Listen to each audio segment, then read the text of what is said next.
एक बार फिर से मैं आपकी अपने यूट्यूब चैनल हिंदी ज्ञान पब्लिकेशन पे हार्दिक स्वागत और अभिनंदन करता हूं साथियों। आज हम जो रीट की मुख्य परीक्षा है 2026 में होने वाली है, उसका हम मॉडल पेपर कर रहे थे हिंदी विषय के, और उसका आज हम चौथा मॉडल पेपर है वो करने वाले हैं। उसके अंदर राजस्थान जीके, शैक्षिक परिदृश्य, शिक्षा मनोविज्ञान और सूचना तकनीकी, इन सभी को शामिल करते हुए हम पढ़ने वाले हैं। और इस परीक्षा का आप सभी को पता होगा कि डेट है वो आई हुई है कि 17 से 21 जनवरी 2026 को होने जा रही है। तो आज हम करने वाले हैं कि तृतीय श्रेणी शिक्षक हिंदी का जो मॉडल पेपर नंबर है वो 4 करने वाले हैं। उससे पहले हम 3 मॉडल पेपर है वो कर चुके हैं, और आप सभी मॉडल पेपरों को देख चुके होंगे कि कैसे मॉडल पेपर हमने बनाए हैं। हमने बिल्कुल ही सिलेबस को ध्यान में रखते हुए मॉडल पेपर का निर्माण किया है। आपका अपना यूट्यूब चैनल हिंदी ज्ञान पब्लिकेशन पे ये चीज़ आपको मिलने वाली है। तो आइए हम बिना किसी देरी किए हुए आज हम सीधी चर्चा करते हैं मॉडल नंबर 4 की ओर। चौथा मॉडल पेपर हम कर रहे हैं, और आज का जो पहला प्रश्न है वो ये रहा आप सभी के सामने स्क्रीन पे कि निम्नलिखित में से कौन सा ताम्रपाषाणकालीन स्थल खेतड़ी के निकट है। कौन सा ऐसा स्थल है जो खेतड़ी के निकट है? बालातल है, जोधपुरा है, गणेश्वर है, ओंजियाना है। कौन सा स्थल है वो ताम्रपाषाणकालीन खेतड़ी की बात कर रही है? तो वहाँ पर जो गणेश्वर सभ्यता है वो रही है सीकर जिले के अंदर। तो इसका जो तीसरा ऑप्शन है वो राइट हो जाएगा। चलते हैं प्रश्न नंबर 2 की ओर। दूसरा प्रश्न, निम्नलिखित में से कौन सा पुरातत्वविद बेराट के अन्वेषण या उत्खनन से संबंध नहीं रखता है? वेरी इंपॉर्टेंट है। सबसे पहले हमें हाँ और नहीं को गोला कर लेना है। Alexander Cunningham, Dayaram Sahni, NR. Banerjee या एच.डी. सांकलिया कौन है वो नहीं रहा। यह हमें पूछा है किसके अंदर बेराट से संबंधित। तो कनिंघम थे, दयाराम साहनी भी थे और एन.आर. बनर्जी, लेकिन एच.डी. सांकलिया है वो नहीं थे। तो इसका चौथा ऑप्शन है वो राइट हो जाएगा। वेरी इंपॉर्टेंट प्रश्न था। चलते हैं हम प्रश्न नंबर 3 की ओर। प्रश्न नंबर तीसरा है, विग्रहराज चतुर्थ की साहित्य रचना हरकेली है। हरिकेली या हरकेली क्या है? भजनों का संग्रह है, नाटक है, कविता है या धार्मिक संग्रह है? तो यह कैसा ग्रंथ है? यह नाटकों का एक संग्रह है। दूसरा ऑप्शन है वो इसका राइट हो जाएगा। प्रश्न नंबर 4 की ओर हम मूव करते हैं। चौथा प्रश्न है, सन 1437 में मेवाड़ मालवा युद्ध का तत्कालीन कारण क्या था? नागौर पर राजनीतिक नियंत्रण का मुद्दा था, या मालवा का महपा पवार को मेवाड़ को सौंपने से इनकार करना, या मालवा को सिरोही के देवा राजपूतों को मेवाड़ के विरुद्ध समर्थन, या मेवाड़ का मांडू दरबार के एक विद्रोही सामंत को आश्रय देने का प्रयास करना था। वेरी इंपॉर्टेंट प्रश्न है और यह महत्वपूर्ण प्रश्न है। ये पूछा है कि 1437 की क्रांति हुई थी।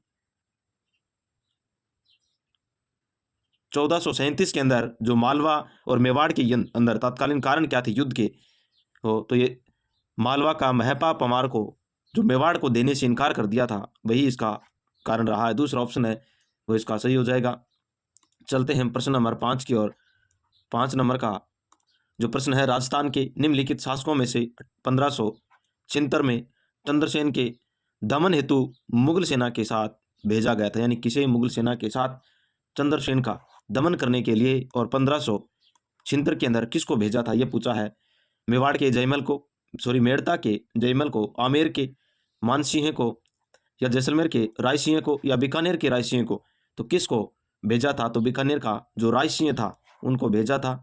चौथा ऑप्शन है वो इसका राइट हो जाएगा। चलते हैं प्रश्न नंबर 5 की ओर। निम्नलिखित में से कौन सा युग्म सुमेलित नहीं है? हमें हाँ और नहीं को गोला कर लेना है। एक तरफ समाचार पत्र दे रखे हैं, दूसरी तरफ उनका जो प्रकाशन का स्थान है, कहाँ से प्रकाशन है वो होता था, यह दे रखा, उसमें मिलान नहीं है। भारतवीर भरतपुर से, भारतवीर है वो भरतपुर से, प्रभात जयपुर से, आंगीवाण अजमेर से, नवजीवन अजमेर से। कौन सा इसके अंदर सम्मिलित नहीं है? भारतवीर भरतपुर से बिल्कुल सही है, प्रभात जयपुर से बिल्कुल सही, आंगीवाण अजमेर से होता था, नव जीवन है वो अजमेर से नहीं था। तो चौथा ऑप्शन है वो इसका गलत हो जाएगा, और गलत ही हमें पूछा है। चलते हैं प्रश्न नंबर 6 हो गया। प्रश्न नंबर 7 की ओर हम चलते हैं। निम्नलिखित में से कौन सा युग्म सुमेलित नहीं है? एक तरफ कृषक आंदोलन, दूसरी तरफ उनका नेता दे रखा है। बिजोलिया, माणिक्यलाल वर्मा, बेगू बेंगू राम नारायण चौधरी, शिखर कल्याण सिंह, करौली कुंवर मदन सिंह। तो हमें इसके अंदर सुमेलित नहीं ये पूछा है, तो बिजोलिया से माणिक्यलाल वर्मा थे, बेंगू से राम नारायण चौधरी थे, शिखर से कल्याण सिंह थे, सॉरी शिखर से कल्याण सिंह नहीं थे। ये इसका हो जाएगा। तीसरा ऑप्शन है वो इसका राइट हो जाएगा। चलते हैं प्रश्न नंबर 8 की ओर। मानगढ़ हत्याकांड किस वर्ष हुआ था? 1908 में, 1905 में, 1915 में या 1913 में? तो मानगढ़ जो हत्याकांड है वो 1913 के अंदर हुआ था। वेरी इंपॉर्टेंट प्रश्न है। चौथा ऑप्शन है वो इसके अंदर सही हो जाएगा। चलते हैं प्रश्न नंबर 9 की ओर। देशी रियासत जिसने विलय पत्र पर सर्वप्रथम हस्ताक्षर किए कौन है वो? उदयपुर है, कोटा है, करौली है या बीकानेर है? कौन सा है जिसने सबसे पहले हस्ताक्षर है वो किए थे? तो सबसे पहले करने वाली जो हस्ताक्षर करने वाली जो रियासत है वो बीकानेर रही है। तो चौथा ऑप्शन है वो इसका सही हो जाएगा। चलते हैं प्रश्न नंबर 10 की ओर। कितने चरणों में सिरोही राजस्थान से एकीकृत हुआ था? 4 चरणों में, 3 चरणों में, 2 चरणों में या 1 चरणों में? तो सिरोही जो राजस्थान से एकीकृत होता है वह कितने चरणों में? तो 2 चरणों में हुआ था। तीसरा ऑप्शन है वो इसका सही हो जाएगा। प्रश्न नंबर 11। परिवर्तित बजट 2024 और 25 में 2024 और 25 यानी करंट का ये प्रश्न है। करंट का 2024 और 25 का पहला प्रश्न है वो आ गया है। अमृत कालखंड विकसित राजस्थान 1947 के अंतर्गत 5 वर्षों की कार्य योजना बनाकर के सर्वजन हिताय आधारित समावेशी विकास का लक्ष्य रखा है। इसमें प्रदेश को कितने मिलियन की इकोनॉमी बनाने का जो लक्ष्य है वो रखा गया है? कितने मिलियन है? 50 है, 250 है या 350 है या 400 है? तो कितना मिलियन है वो रखा गया है? तो इसके अंदर 350 मिलियन रखा गया है। वेरी इंपॉर्टेंट प्रश्न है और करंट अफेयर का पहला प्रश्न है। तो इसके अंदर तीसरा ऑप्शन है वो राइट हो जाएगा। चलते हैं प्रश्न नंबर 12 की ओर। नृत्य रूप जो केवल पुरुषों के द्वारा किया जाता है इसके अंदर कौन सा है? संक्रिया नृत्य, लुम्बर नृत्य, गिंदड़ नृत्य या चरकुला नृत्य? तो कौन सा नृत्य सिर्फ और सिर्फ पुरुषों के द्वारा किया जाता है? तो यह गिंदड़ नृत्य है। और इसके अंदर जो महिलाएं हैं, महिलाओं का जो नृत्य है वो भी पुरुषों के द्वारा किया जाता है। तो वेरी इंपॉर्टेंट प्रश्न है। तीसरा ऑप्शन इसके अंदर सही हो जाएगा। प्रश्न नंबर 13 की ओर हम चलते हैं। दुगारी चित्र संबंधित है। कौन सा चित्र है? दुगारी चित्र है ये पूछा हमें। दुगारी चित्र कौन सी चित्र शैली से संबंधित है? बूंदी शैली से, कोटा शैली से, बीकानेर शैली में या अलवर शैली के अंदर? तो दुगारी चित्र है वो बूंदी शैली के अंदर है। पहला ऑप्शन है वो इसके अंदर राइट हो जाएगा। प्रश्न नंबर 14 की ओर हम चलते हैं। सुनहरी कोठी अवस्थित है। सुनहरी कोठी कहाँ पर है? टोंक में है, बूंदी में है, जैसलमेर में है या झुंझुनू के अंदर है? तो सुनहरी कोठी है वो टोंक के अंदर स्थित है। पहला ऑप्शन है वो इसका राइट हो जाएगा। प्रश्न नंबर 15 की ओर चलते हैं। निम्नलिखित में से कौन सा सुबीर वाद्य यंत्र नहीं है? सुबीर वाद्य यंत्र नहीं है। टोटो, सतारा, बांकिया या कमायचा? कौन सा सुबीर वाद्य पूछा हमें? सुबीर वाद्य यंत्र इसके अंदर हमें पूछा है तो कौन सा है वो? कमायचा नहीं है, कमायचा नहीं है। चौथा ऑप्शन इसके अंदर सही हो जाएगा। प्रश्न नंबर 16 की ओर हम चलते हैं। मेहमद पहना जाता है। मेहमद कहाँ पर पहना जाता है? कमर पर पहना जाता है, गले में पहना जाता है, सिर पर या भुजा में? तो जो मेहमद है वो सिर के ऊपर पहना जाता है। तीसरा ऑप्शन है वो इसके अंदर सही हो जाएगा। प्रश्न नंबर 17 की ओर हम चलते हैं। जोधपुर का महामंदिर उपासना स्थल है। जोधपुर का जो महामंदिर उपासना स्थल है, नाथ संप्रदाय का या जसनाती संप्रदाय का? नाथ संप्रदाय का, जसनाती संप्रदाय का, बिश्नोई संप्रदाय का या राधा स्वामी संप्रदाय का? तो जोधपुर का महामंदिर हमें पूछा है तो ये नाथ संप्रदाय से संबंधित है। मैं आप सभी से यहाँ पर एक प्रश्न ये पूछ लेता हूँ कि जोधपुर के अंदर या हम बात करें मारवाड़ की, मारवाड़ में सबसे पहले जो नाथ संप्रदाय है, नाथ संप्रदाय की हम बात करें, सबसे पहले नाथ संप्रदाय को अपनाने वाला या उनका मंदिर बनाने वाला शासक कौन शासक रहा है मारवाड़ के अंदर? वेरी इंपॉर्टेंट प्रश्न है। यह प्रश्न आपको कमेंट बॉक्स के अंदर इसका उत्तर है वो पिन करके देना है। तो इसका पहला ऑप्शन हो जाएगा। चलते हैं हम प्रश्न नंबर 18 की ओर। सारणेश्वर पशु मेला आयोजित होता है, कहाँ पर आयोजित होता है? उदयपुर में होता है, जालोर जिले में होता है, नागौर में, या सिरोही के अंदर? तो यह है सारणेश्वर शहर से सिरोही, यानी सिरोही के अंदर कौन सा सारणेश्वर पशु मेला है वो होता है। चौथा ऑप्शन इसके अंदर सही हो जाएगा। चलते हैं प्रश्न नंबर 19 की ओर। रणकपुर मंदिर का प्रमुख स्थापत्यकार कौन था? मंडन था, नाथा था, देपाक था, या धरणक? तो रणकपुर मंदिर का प्रमुख स्थापत्यकार कौन था? तो देपाक रहा है। तीसरा ऑप्शन इसके अंदर राइट हो जाएगा। प्रश्न नंबर 20 की ओर हम चलते हैं। कुवल्यमाला कहाँ ग्रंथ में उल्लेखित क्षेत्रीय भाषाओं की संख्या है? कुवल्यमाला जो कथा ग्रंथ है उसके अंदर 15 भाषाएं हैं, 18 भाषाएं हैं, 19 भाषाएं हैं, या 20 भाषाएं हैं? तो कुवल्यमाला जो ग्रंथ है उसके अंदर भाषाओं की संख्या है वो टोटल भाषाएं हैं वो 18 रही हैं। तो इसके अंदर दूसरा ऑप्शन है वो राइट हो जाएगा। प्रश्न नंबर 21 की ओर हम चलते हैं। निम्नलिखित में से कौन सा दक्षिणी अरावली प्रदेश में अवस्थित नहीं है? मैंने कहा हाँ और नहीं को गोला कर लेना है। दक्षिणी अरावली प्रदेश के अंदर कौन सा भाग है वो नहीं है? उड़िया पठार, शाहबाद उच्च भूमियाँ, लसाड़िया का पठार, या भोराट का पठार? अरावली की हम बात करें, हम राजस्थान की अगर बात करते हैं तो हम यहाँ से हम करते हैं तो उड़िया का पठार बिल्कुल है, लसाड़िया का पठार है और भोराट का पठार है यहाँ पर। लेकिन शाहबाद उच्च भूमि है ये अरावली प्रदेश के अंदर दक्षिणी भाग के अंदर नहीं आती है। तो यहाँ पर तो ये सारे पठार है वो आ जाते हैं। तो इसका दूसरा ऑप्शन है वो राइट हो जाएगा। प्रश्न नंबर 22 की ओर हम चलते हैं। कोपेन के अनुसार राजस्थान में कौन सा जलवायु प्रकार का उष्ण कटिबंधीय शुष्क मरुस्तर जलवायु प्रदेश को दर्शाता है? कौन क्या पूछा है इसके अंदर? उष्ण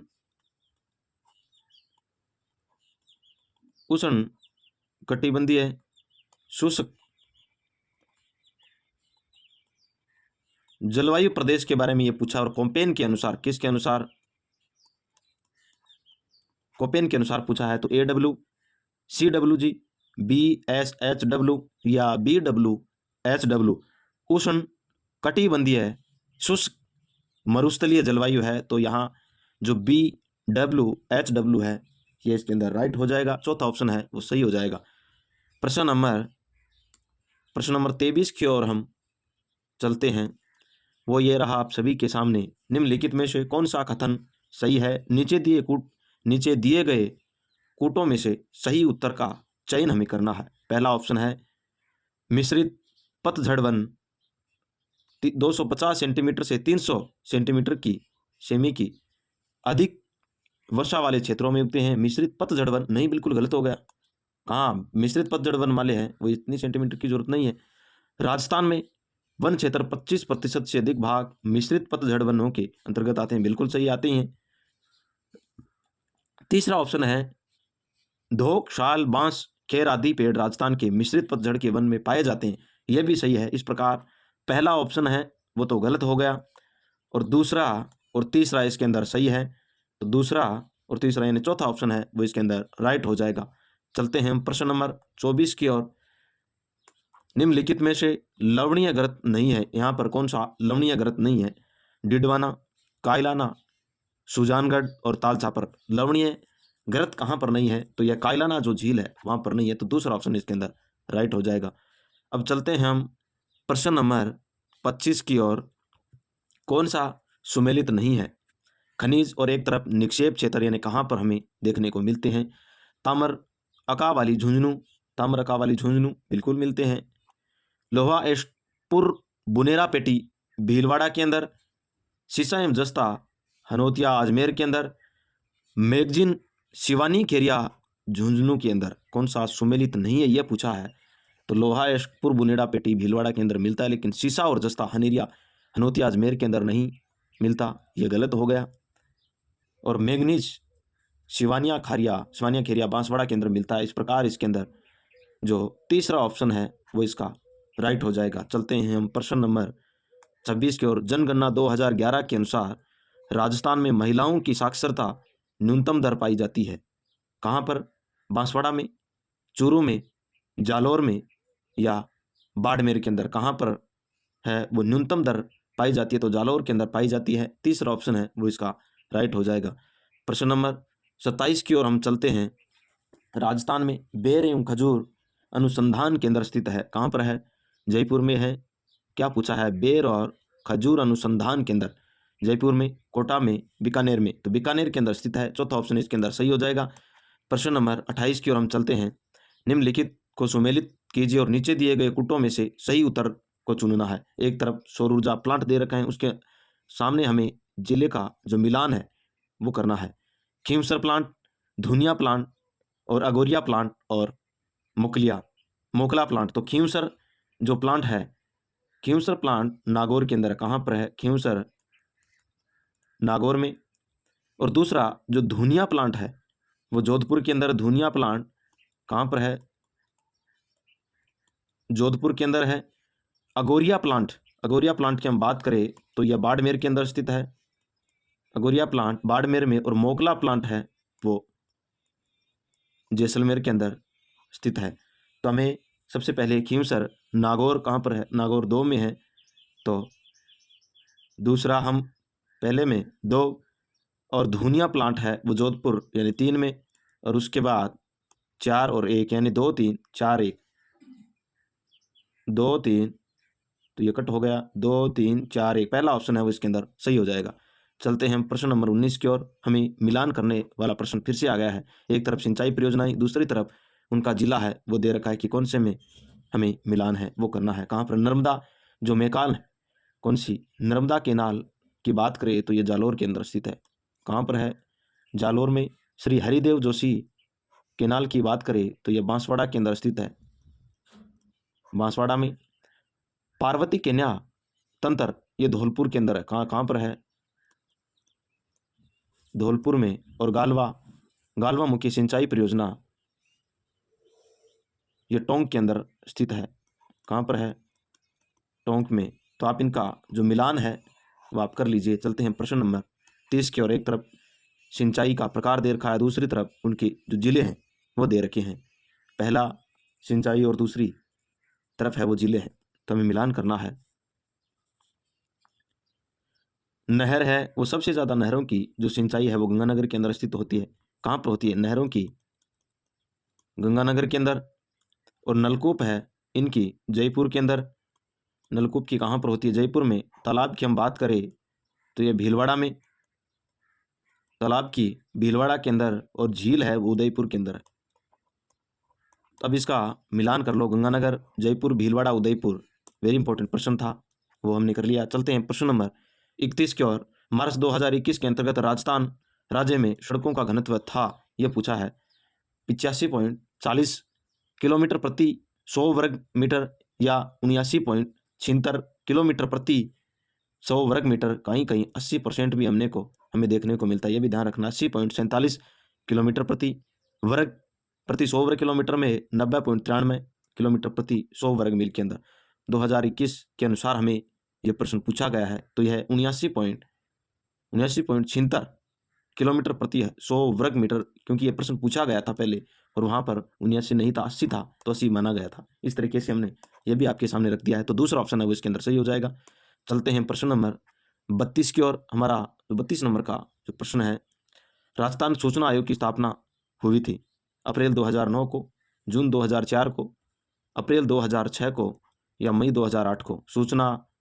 राजस्थान सूचना आयोग की स्थापना जून 2004 को या सूचना आयोग की 2 अप्रैल 2006 को हुई थी। तीसरा ऑप्शन है वो इसके अंदर सही हो जाएगा।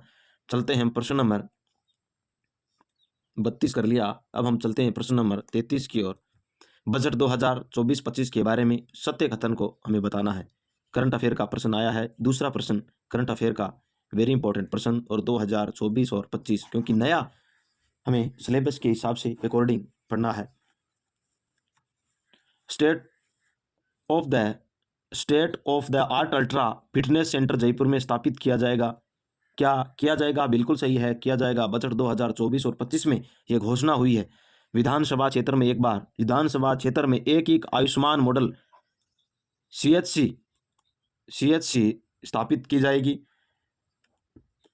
रेयर अर्थ अल्टीमेट के लिए सेंटर फॉर एक्सीलेंस उदयपुर में स्थापित होगा। बिल्कुल सही है, उपयुक्त सभी सत्य हैं। तो इसका चौथा ऑप्शन है, यानी सारे कथन हैं वो सही है, अतः चौथा ऑप्शन इसका राइट हो जाएगा। चलते हैं हम प्रश्न नंबर 34 की ओर। वेरी इंपॉर्टेंट प्रश्न है, महत्वपूर्ण प्रश्न है। राजस्थान में मुख्यमंत्री लघु उद्योग प्रोत्साहन योजना निम्न में से किस वर्ष शुरू की गई? 2015 में, 2016 में, 2019 में, 2020 में। मुख्यमंत्री लघु उद्योग प्रोत्साहन योजना की हम बात करें तो यह 2019 के अंदर शुरू की गई थी, तो तीसरा ऑप्शन है वो इसके अंदर राइट हो जाएगा। चलते हैं हम प्रश्न नंबर 35 की ओर। राजस्थान सरकार के द्वारा राजस्थान पवन एवं हाइब्रिड ऊर्जा नीति की किस वर्ष में घोषित की गई थी? वर्ष 2015 में, वर्ष 2017 में, वर्ष 2018 में, वर्ष 2019 में। तो यह वर्ष 2019 के अंदर है वो स्थापित की गई थी। चौथा ऑप्शन है वो इसका सही हो जाएगा। चलते हैं हम प्रश्न नंबर 36 की ओर। निम्नलिखित में असंगत है। पृथ्वीराज रासो जयानक के द्वारा, संगीत राज महाराणा कुंभा के द्वारा, पृथ्वीराज विजय जयानक के द्वारा, प्रसाद मंडन है वो मंडन के द्वारा। हमें इसके अंदर गलत कथन है वो पूछा है कि कौन सा मिलान गलत है। पृथ्वीराज रासो है वो किसके द्वारा? चंद्रप्रदाई के द्वारा। जयानक ने तो पृथ्वीराज विजय लिखी थी, तो पहला ऑप्शन है वो इसका गलत हो जाएगा। इसका पृथ्वीराज रासो चंद्रप्रदाई ने लिखी थी, ये इसका राइट हो जाएगा। प्रश्न नंबर 37 की ओर हम चलते हैं। नवनेरा बांध किस तहसील में अवस्थित है? वेरी इंपॉर्टेंट प्रश्न है। नवनेरा जो बांध है वो कौन सी तहसील में? सांगोद में, बिगोद में, या दिगोद में, या पिपलोद में? तो नवनेरा जो बांध है वो दिगोद तहसील के अंदर स्थित है। तीसरा ऑप्शन है इसके अंदर राइट हो जाएगा। चलते हैं प्रश्न नंबर 39 की ओर। निम्न में से किन खनिजों में राजस्थान भारत में एकल उत्पादन करता है? निम्न में से किन खनिजों में राजस्थान भारत में एकल उत्पादन करता है? वेरी इंपॉर्टेंट प्रश्न है ये। अब्रक, वोलेस्टोनाइट तथा जिंक एश, अब्रक, जिप्सम तथा यूरेनियम, या जिप्सम, कोलेस्टोनाइट तथा यूरेनियम, या सीसा एवं जिंक एश, सेलेनाइट तथा वोलेस्टोनाइट? तो अग्रिम स्थान रखता है सीसा, जिंक एश, सेलेनाइट तथा वोलेस्टोनाइट है। चौथा ऑप्शन इसके अंदर राइट हो जाएगा। चलते हैं हम प्रश्न नंबर 40 की ओर। किस जिले में स्थित नीलकंठ महादेव के लिए रोपवे निर्माण किया जाएगा? करौली में, धौलपुर में, बारा में, या दौसा में? यह करंट का तीसरा प्रश्न हमारे सामने आ रहा है। प्रश्न संख्या करंट की तीसरा है और इसके अंदर नीलकंठ महादेव रोपवे वो बारा के अंदर किया जाएगा। बारा में कौन से जिले के अंदर? बारा में। तो तीसरा ऑप्शन है वो इसके अंदर राइट हो जाएगा। प्रश्न नंबर 41 की ओर हम चलते हैं। प्रदेश, चौथा प्रश्न करंट अफेयर 2024 और 25 के बारे में, यानी चौथा करंट का चौथा प्रश्न आपके सामने यह रहा। प्रदेश के परिवर्तित बजट 2024-25 के बारे में कौन सा कथन सत्य है? अलवर व भरतपुर में विज्ञान केंद्र की स्थापना की जाएगी। भरतपुर में डिजिटल प्लेनेटेरियम स्थापित किया जाएगा। जयपुर में SRSAC का उपकेंद्र खोला जाएगा। उपयुक्त सभी कथन सत्य है। एक बार फिर से हम देखते हैं कि अलवर भरतपुर में विज्ञान केंद्र की स्थापना की जाएगी, बिल्कुल सही है, यह घोषणा हुई है। और भरतपुर के अंदर डिजिटल प्लेनेटेरियम की स्थापना, यह भी सही है। और जयपुर में SRSAC उपकेंद्र खोला जाएगा। इस प्रकार उपयुक्त सभी, यानी चौथा ऑप्शन है वो इसका राइट हो जाएगा। अब चलते हैं हम प्रश्न नंबर 42 की ओर। शंप सभा का संस्थापक कौन था? गोविंद गिरी थे, मोतीलाल तेजावत थे, माणिक्यलाल वर्मा थे, या सूरजी भगत थे? संप सभा का जो संस्थापक की बात कर रहा है, कौन से? संप सभा का जो संस्थापक है वो गोविंद गिरी रहे हैं। पहला ऑप्शन इसके अंदर सही हो जाएगा। चलते हैं हम प्रश्न नंबर 43 की ओर। पटवों की हवेली का निर्माण निम्नलिखित में से किसने किया था? दीवान नथमल ने, दीवान सालिम सिंह ने, गुमान चंद पटवा ने, या जोरावरमल पटवा ने? पटवों की हवेली का जो निर्माण है, जैसलमेर में पटवों की हवेली है। कहाँ पर है? जैसलमेर में। और उसकी जो निर्माण है वो किन के द्वारा? गुमान चंद पटवा के द्वारा इसका निर्माण किया गया है। तो तीसरा ऑप्शन इसके अंदर सही हो जाएगा। चलते हैं हम प्रश्न नंबर 44 की ओर। कंदोरा आभूषण, एक तो कंदरा आभूषण कहाँ पहना जाता है? बाजू में, कान में, नाक में, या कमर में? तो कैसे कमर हो जाएगा? कमर के अंदर कंदरा आभूषण क्या पहना जाता है? कंदोरा आभूषण पहना जाता है। चलते हैं हम प्रश्न नंबर 45 की ओर। तेजाजी का मुख्य मेला आयोजित होता है गोठ मांगलोत में, मंगलोत है, गहलोत नहीं यहाँ पर, गोठ मंगलोत में, नागौर में, मेड़ता में, पर्वतसर में।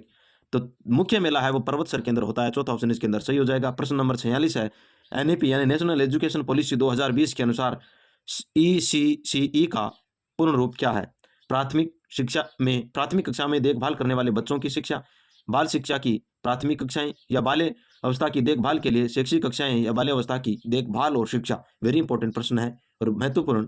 तो बाल्य अवस्था की देखभाल और शिक्षा ये रहा है चौथा ऑप्शन इसके अंदर सही हो जाएगा। चलते हैं हम प्रश्न नंबर 47 की ओर। प्रसिद्ध सालिम सिंह की हवेली कहाँ स्थित है? सालिम सिंह की हवेली है वो कहाँ पर स्थित है? जोधपुर में, जैसलमेर में, चित्तौड़ में, या भीलवाड़ा के अंदर? तो सालिम सिंह की हवेली जैसलमेर के अंदर स्थित है। वेरी इंपॉर्टेंट प्रश्न है, दूसरा ऑप्शन इसके अंदर सही हो जाएगा। चलते हैं प्रश्न नंबर 48 की ओर। खजूर अनुसंधान केंद्र की स्थापना कहाँ की गई? जैसलमेर में, बाड़मेर में, बीकानेर में, जोधपुर में? खजूर अनुसंधान केंद्र की स्थापना है वो कहाँ पर की गई थी? बीकानेर के अंदर की गई थी। तीसरा ऑप्शन इसके अंदर सही हो जाएगा। प्रश्न नंबर 49 नंबर का प्रश्न। राष्ट्रीय शिक्षा नीति 2020 के तहत 6 से 18 वर्ष के बालकों के लिए निम्नलिखित में से कौन सा नया शैक्षणिक पाठ्यक्रम पाठ्यचर्या पुनर्गठन का निर्माण किया गया है? कौन सा का निर्माण किया गया है? तो हम सीधी चर्चा उत्तर की ओर करते हैं। उसके अंदर सबसे पहले बच्चा 5 क्लास तक पढ़ेगा, उसके बाद 3 प्लस 4 का जो रेशियो है, 3 प्लस 4 का जो रेशियो, यानी बच्चा 12वीं के बाद सीधा बीए के साथ साथ जो भी डिग्री लेना चाहे वो कर सकता है। यह प्रावधान है वो शिक्षा नीति 2020 के अंदर किया है। तो कहाँ पर है? 5 3 3 4 1, यानी चौथा ऑप्शन है वो इसके अंदर सही हो जाएगा। चलते हैं प्रश्न नंबर 50 की ओर। शिक्षक की सेवा का आलेख कहलाता है शैक्षिक आलेख, सेवा पुस्तिका, उपस्थिति की पंजिका, या कोई नहीं? वेरी इंपॉर्टेंट प्रश्न है, तो वह सेवा पुस्तिका कहलाती है। दूसरा ऑप्शन इसके अंदर सही हो जाएगा। चलते हैं प्रश्न नंबर 51 की ओर। विद्यालय प्रबंधन समिति का गठन किया गया है जहाँ संचालित है कक्षा 1 से 12, कक्षा 9 से 12, कक्षा 6 से 12, कक्षा 1 से 8। वेरी इंपॉर्टेंट प्रश्न है। प्रबंध समिति का गठन, विद्यालय प्रबंधन समिति का गठन कक्षा 1 से 8 तक की कक्षाओं वहाँ होगा। चौथा ऑप्शन इसके अंदर सही हो जाएगा। प्रश्न नंबर 52 की ओर हम चलते हैं। राजस्थान पाठ्य पुस्तक मंडल का मुख्यालय स्थित है कहाँ पर है? अलवर में है, उदयपुर में है, जयपुर में है, या जोधपुर के अंदर है? तो पाठ्य पुस्तक जो मंडल का जो मुख्यालय है वो जयपुर के अंदर स्थित है। तीसरा ऑप्शन इसके अंदर सही हो जाएगा। पहले कहाँ हुआ करता था? आप इसका उत्तर है वो ये दें कि इसका पहला मुख्यालय कहाँ था। प्रश्न नंबर 53 वेरी इंपॉर्टेंट प्रश्न है। स्कूल में ई लर्निंग के लिए प्रोजेक्ट स्माइल का पूर्ण रूप क्या होगा? स्माइल किसे पूर्ण रूप?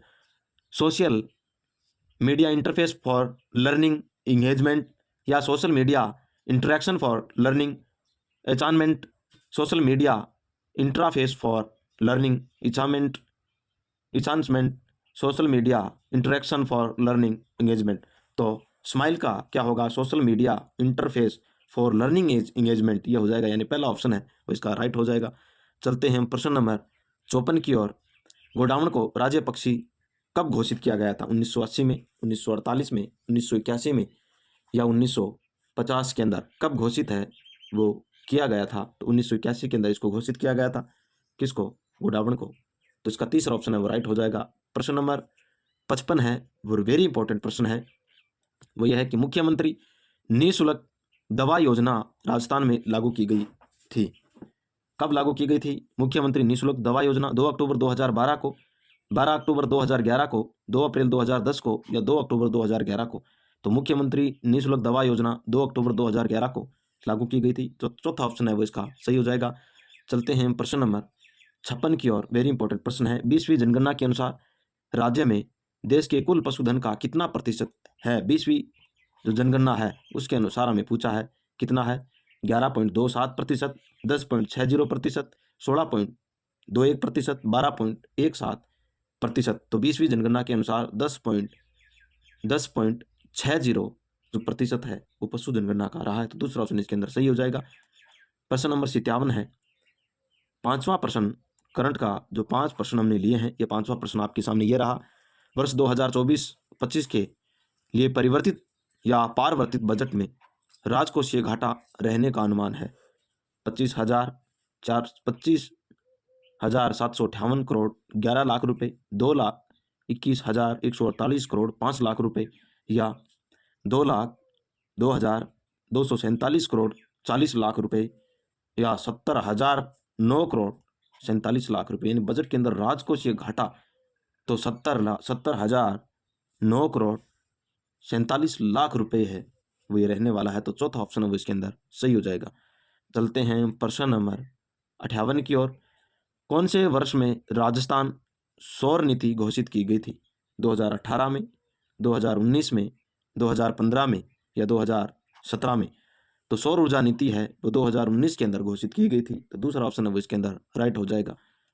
चलते हैं हम प्रश्न नंबर 59 की ओर। मुख्यमंत्री राजश्री योजना संबंधित है समाज में बालिकाओं के प्रति सकारात्मक दृष्टिकोण विकसित करना, यह राजस्थान से होने वाले निर्यात को बढ़ावा देना, या SC और ST वर्ग की महिलाओं को निःशुल्क कोचिंग प्रदान करना, या SC ST वर्ग में स्त्री साक्षरता को बढ़ावा देना।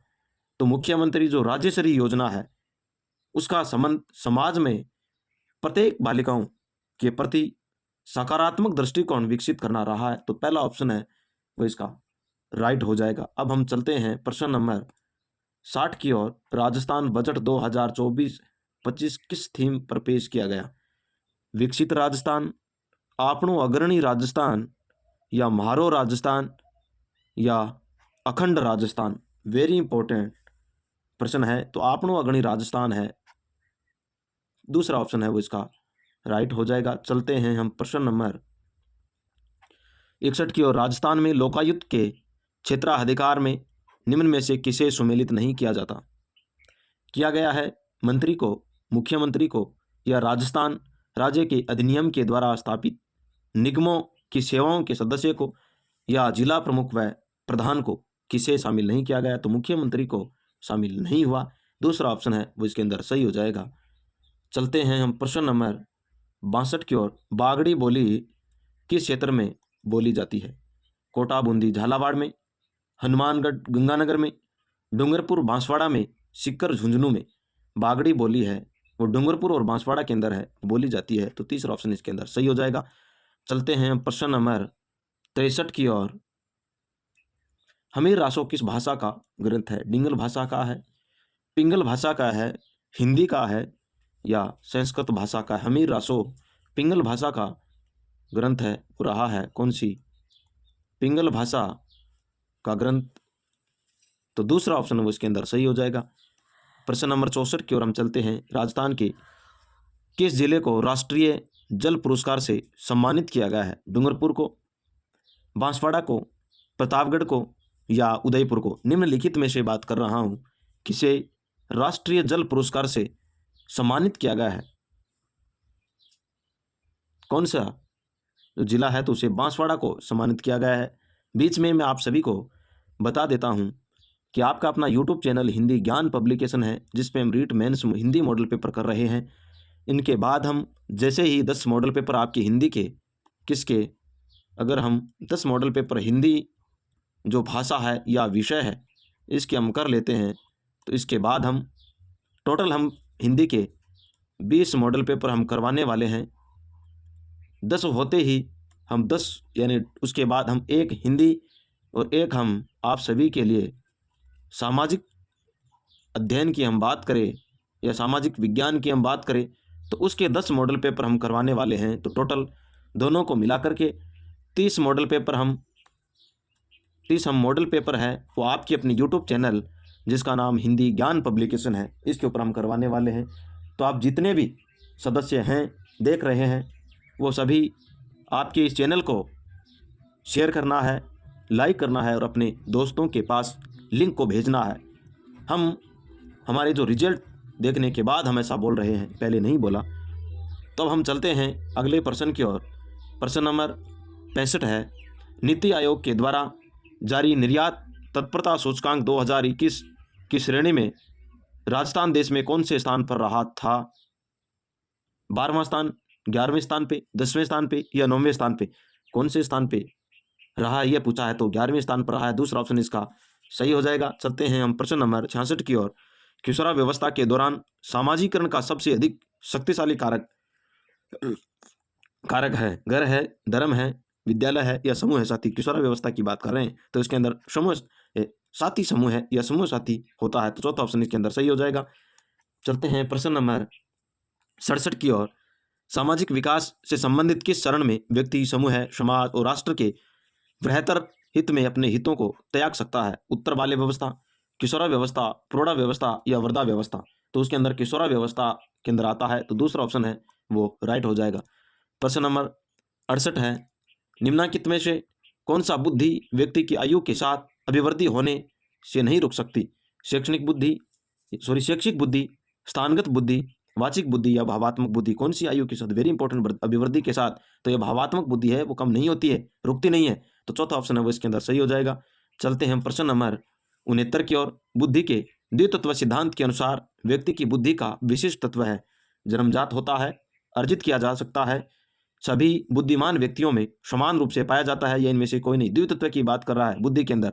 हमने यह कहा कि यह एक कारक है और इसके अंदर जो पहला कारक तो यह हो गया और दूसरा कारक यह हो गया। इन्होंने बाद में तीसरा कारक भी इन्होंने जो दिया था उसको किस प्रकार से इन्होंने विभाजित किया या समझाया। एक तरफ जो कारक है वो यह है, उसके अंदर इन्होंने कहा कि यह जो कारक है वो तो सिंपल कारक है और जी कारक है, और उसके ही के अंदर जो यह कारक यानी दोनों के जो बीच में यह एक ऐसा इन्होंने डब्बा सबसे पहले ऐसे प्रस्तुत किया। यह दो अलग अलग, पहले एक कारक बताया, उसके अंदर दो कारक, एक तो यह हो गया और एक यह हो गया। दूसरा स्पेशल कारक बीच के अंदर आ गया। कौन सा? स्पेशल, जिसे हम विशिष्ट कारक कहते हैं, जिसे विशिष्ट कारक नाम दिया गया।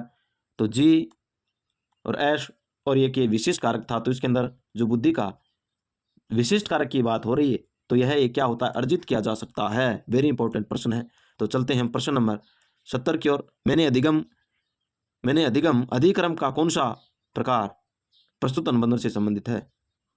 संकेत अधिगम हमें पूछा है, क्रिया प्रस्तुत अनुबंधन से संबंधित कौन सा है, यह पूछा है इसके अंदर। संकेत अधिगम, विभेदीकरण अधिगम, संप्रत्यय अधिगम या उद्दीपक अनुक्रिया अधिगम? कौन सा है? तो उद्दीपक अनुक्रिया अधिगम है, ये रहा चौथा ऑप्शन इसके अंदर राइट हो जाएगा। चलते हैं प्रश्न नंबर 71 की ओर। अंतर्मुखी और बहिर्मुखी के रूप में व्यक्तिगत का वर्गीकरण सर्वप्रथम किसने किया था? एडलर ने, फ्रायड ने, जुंग ने या मेस्लो ने? तो ये जुंग ने किया था, तीसरा ऑप्शन इसके अंदर सही हो जाएगा।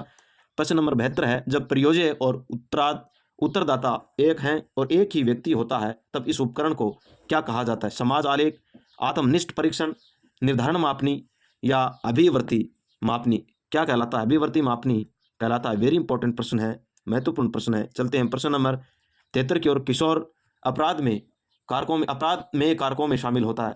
विपिन, घरेलू परिवेश के कारण, समाज विरोधी समूह के साथ, आनुवंशिक दोष के कारण या निर्धनता के कारण? तो इसके अंदर ऐसा लग रहा है कि एक ऑप्शन को छोड़ करके तो तीनों ऑप्शन है वो हमें सही प्रतीत हो रहे हैं और हमें इसमें से सही की ओर चयन करना है। तो सबसे ज़्यादा हम किशोर की बात कर रहे हैं, किशोर अपराध के अंदर वो निर्धनता के कारण जाता है, चौथा ऑप्शन है वो इसके अंदर सही हो जाएगा। प्रश्न नंबर 74 है, निम्नलिखित में से कौन सा अधिगम बाधिता वाले बालकों की विशेषता नहीं है? अधिगम बाधिता वाले बालकों की: लंबित उच्चरित भाषा विकास, निम्न स्थानिक विन्यास, निम्न बुद्धि लब्धि, संबंध निर्णय में कठिनाई? वेरी इंपॉर्टेंट प्रश्न है, तो यह निम्न बुद्धि लब्धि वाला हो जाएगा, इसके अंदर नहीं आता है, तीसरा ऑप्शन इसके अंदर सही हो जाएगा। प्रश्न नंबर हम 75 की बात करें तो यह आप सभी के सामने स्क्रीन पे, उद्दीपन एवं अनुक्रिया में बंध स्थापित होना ही अधिगम है। यह कथन किस अधिगम सिद्धांत पर आधारित है? प्रयास एवं त्रुटि का सिद्धांत या परंपरागत अनुबंधन अनुक्रिया का सिद्धांत, सक्रिय अनुबंधन अनुक्रिया का सिद्धांत या अधिगम का क्षेत्र सिद्धांत? वेरी इंपॉर्टेंट प्रश्न है, कौन सा है वो इसके अंदर? तो यह प्रयास एवं त्रुटि के जो सिद्धांत है, बंध स्थापित करना, उसी के अंदर पहला ऑप्शन इसके अंदर राइट हो जाएगा। प्रश्न नंबर 76 की हम बात करें, निम्न में से ई लर्निंग में कौन सी विधा है? शुद्ध ऑनलाइन बिल्कुल आता है, सिंक्रोनस यह भी आता है, स्वयं यानी प्रयुक्त सभी, चौथा ऑप्शन इसके अंदर सही हो जाएगा। चलते हैं प्रश्न नंबर 77 की ओर। विद्यार्थी तथा शिक्षक के भौतिक रूप से दूर दूर होने के बावजूद वास्तविक समय में एक दूसरे से अन्योन्य क्रिया ई लर्निंग की किस विधि के अंतर्गत आती है? वेरी इंपॉर्टेंट प्रश्न है। सिंक्रोनस, स्वयं, एसिंक्रोनस, इनमें से कोई नहीं, तो यह सिंक्रोनस के अंदर आती है, पहला ऑप्शन है वो इसके अंदर सही हो जाएगा। चलते हैं हम प्रश्न नंबर 78 की ओर। निम्न में से ई लर्निंग से होने वाला लाभ नहीं है? प्रशिक्षण सामग्री का सस्ते में विश्व भर में वितरण किया जा सकता है, शुल्क अदा करने से कई आसान विकल्प होते हैं। प्रशिक्षु सामग्री की पुनरावृत्ति कर सकता है। इसके अंतर्गत शिक्षक विद्यार्थी को दंडित कर सकता है। कौन सा नहीं आता? दंडित नहीं कर सकता। ऑनलाइन जो प्लेटफॉर्म है उसके अंदर दंडित करने का प्रावधान है ही नहीं, तो चौथा ऑप्शन इसके अंदर सही हो जाएगा। प्रश्न नंबर 79 है, निम्न में से किस कार्यक्रम का उद्देश्य भारत को डिजिटल लिहाज से सशक्त समाज और ज्ञान व्यवस्था में तब्दील करना है? डिजिटल इंडिया कार्यक्रम, ई पैसा, ई लर्निंग, ई वेस्ट, तो डिजिटल इंडिया कार्यक्रम इसके अंदर हो जाएगा। अब हम चलते हैं अगले प्रश्न की ओर।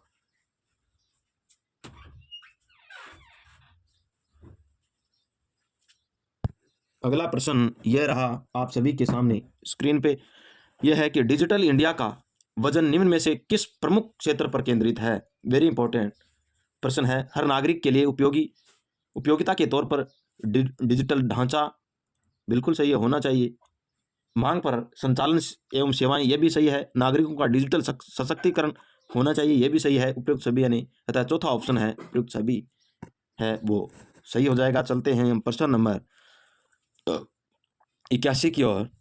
अभिक्रमित अनुदेशन कितने प्रकार से कहा जा सकता है? 2, 3 प्रकार या 4 प्रकार या 5 प्रकार? अभिक्रमित अनुदेशन की बात यहाँ पर चल रही है। अभिक्रमित अनुदेशन तो ये कितने प्रकार से?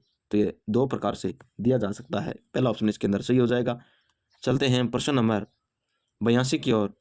किस विद्वान के अनुसार अधिगम में एक विशेष प्रकार का निर्देशन है जो विद्यार्थियों को नई सामग्री सिखाता है और अपने अधिगम को जांचने का लगातार अवसर देता है?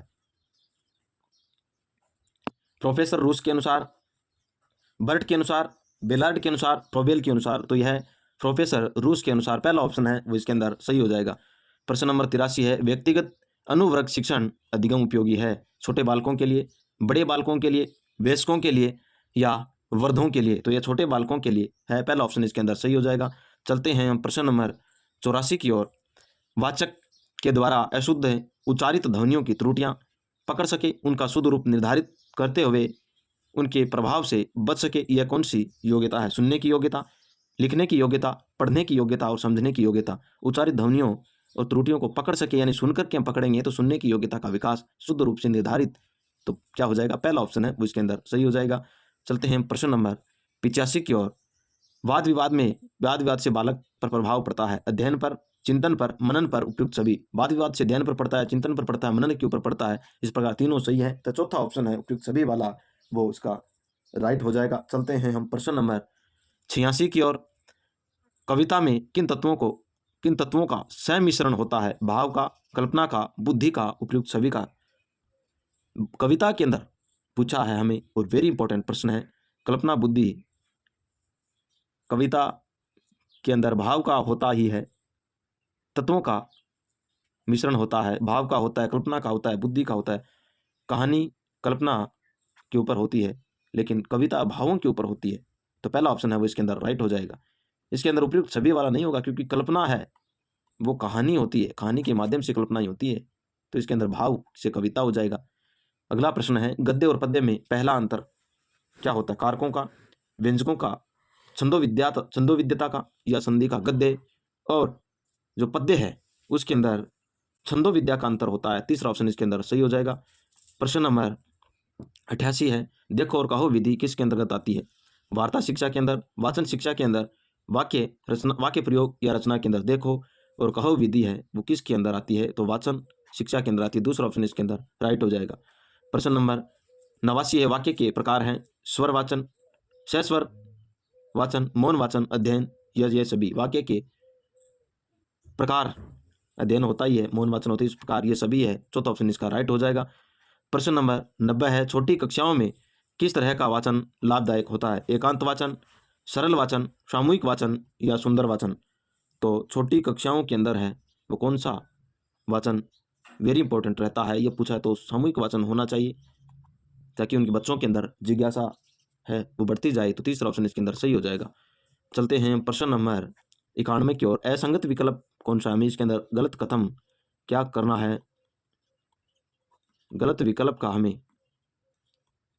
विकल्प का चयन करना है। वर्ग का प्रथम द्वितीय व्यंजन तथा श है अघोष होते हैं। क्या ये सही है? अघोष होते हैं, बिल्कुल सही है।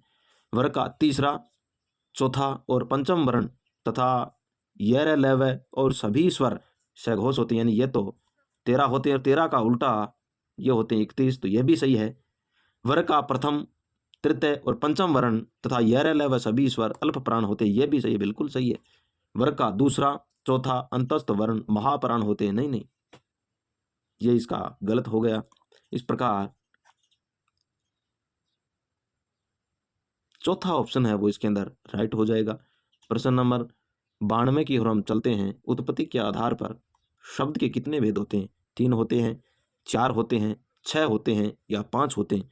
उत्पत्ति के आधार पर हम बात करें तो ये 4 प्रकार के होते हैं, तो दूसरा ऑप्शन इसके अंदर सही हो जाएगा। चलते हैं हम प्रश्न नंबर 93 की ओर। संगत विकल्प है। संज्ञा के 3 भेद हैं, सर्वनाम के 6 भेद हैं, क्रिया के 2 प्रकार हैं, विशेषण के 6 भेद हैं। संज्ञा के 3 भेद हैं, बिल्कुल सही है। सर्वनाम के 6 भेद हैं, ये भी सही है। क्रिया के 2 भेद हैं और विशेषण के 6 भेद नहीं बल्कि 3 ही होते हैं, तो चौथा ऑप्शन है वो इसके अंदर राइट हो जाएगा। चलते हैं हम प्रश्न नंबर 94 की ओर। कल गेरों की खातिर की आज अपनी खातिर करना में सर्वनाम है। अपना के अंदर, अपनी के अंदर निजवाचक सर्वनाम, संकेतवाचक सर्वनाम, निजवाचक सर्वनाम या संबंधवाचक सर्वनाम, तो निजवाचक सर्वनाम हो जाएगा इसके अंदर। तीसरा ऑप्शन है वो राइट हो जाएगा।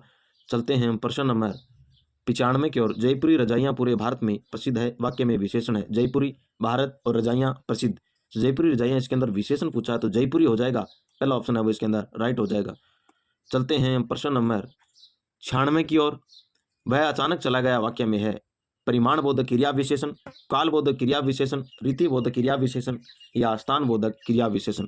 वह अचानक चला गया वाक्य के अंदर, वह अचानक के अंदर ये पूछा है तो ये रीति का संबंध कराता है, तो रीतिवाचक क्रिया विशेषण, तो तीसरा ऑप्शन है वो इसके अंदर राइट हो जाएगा। चलते हैं प्रश्न नंबर 97 की ओर। प्रेरणार्थक क्रिया, प्रेरणार्थक, एक मिनट, प्रेरणार्थक क्रिया का उदाहरण नहीं है। गोविंद ने राम को जगवाया, प्रेरणार्थक क्रिया की बात कर रहे हैं और नहीं है, ये तो है जगवाया आ गया। रमेश मजदूर से पेड़ कटवाता है, यह भी प्रेरणार्थक। प्रशांत अनिल से पत्थर लिखवाता है, क्या पत्थर लिखवा रहा है, यह भी सही है। वह खाना खाकर सो गया, नहीं, यह पूर्वकालिक क्रिया है, कौन सी है? नहीं, पूर्णकालिक क्रिया है, कौन सी? खाना खाकर के सुआ है, पूर्णकालिक, तो इसके अंदर चौथा ऑप्शन है वो इसका राइट हो जाएगा। चलते हैं प्रश्न नंबर 98 की ओर। पंडित दूध पीता है, इस वाक्य में कारक है।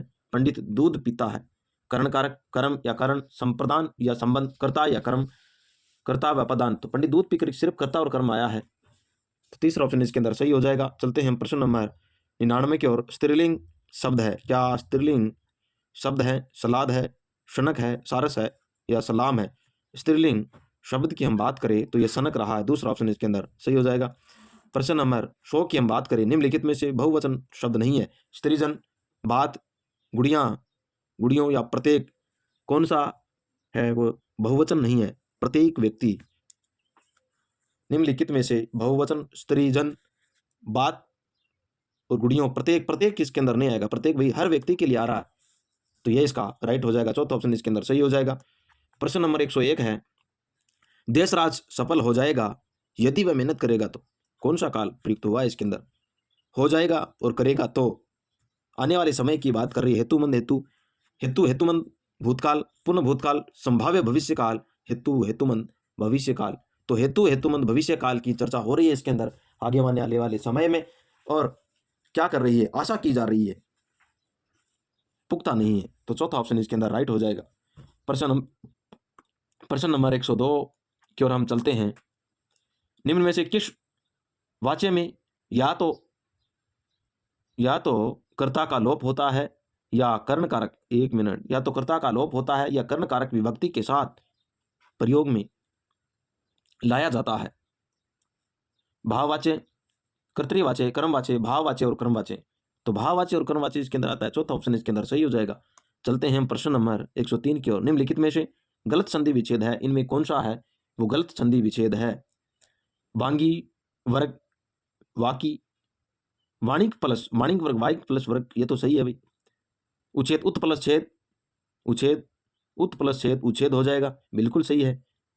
नहीं, उत प्लस छेद है, सुवर्णत शुभ प्लस अनत शुभ प्लस अंत प्राणी मात्र, प्राणीन प्लस मात्र, तो कौन सा इसके अंदर सही नहीं है? तो उच्छेद उत्त प्लस छेद नहीं, ये ही इसका राइट हो जाएगा। दूसरा ऑप्शन है वो इसका सही हो जाएगा। चलते हैं हम प्रश्न नंबर 104 की ओर। निम्नलिखित में से व्यंजन संधि का उदाहरण है। कौन सा व्यंजन संधि का उदाहरण है? तेजोराशि, संलग्न, आविष्कार, दुर्दिन।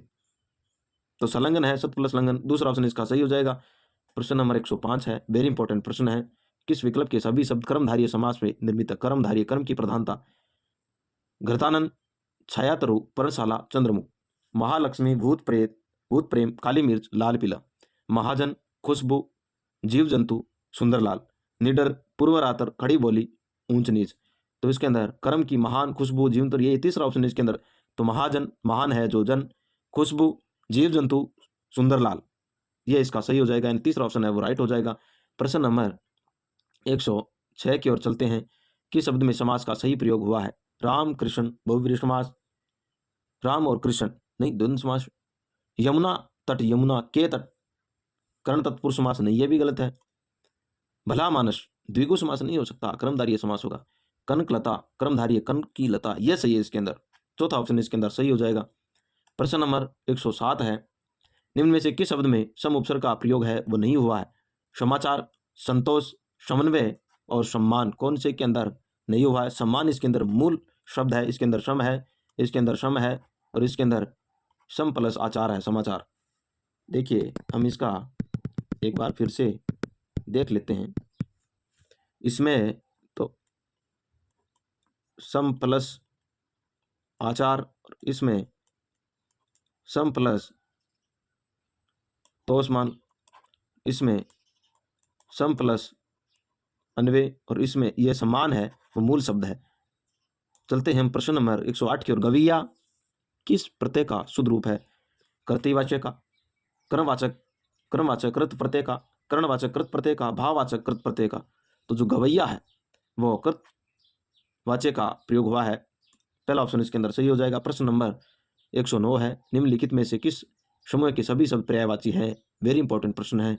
इसके सभी जो पर्यायवाची शब्द है वो समान है। सोना का, कंचन, कनक, जातरु, स्वर्ण युथिका, पृथ्वी का अचला, पृथ्लु, अवनी, वसुंधरा, अवनी, धनुर्धर, धनुषधारी, कमनेत, तीरंदाज, बानेत। नहीं, ये सही लग रहा है। इसके अंदर एक मिनट देखते हैं।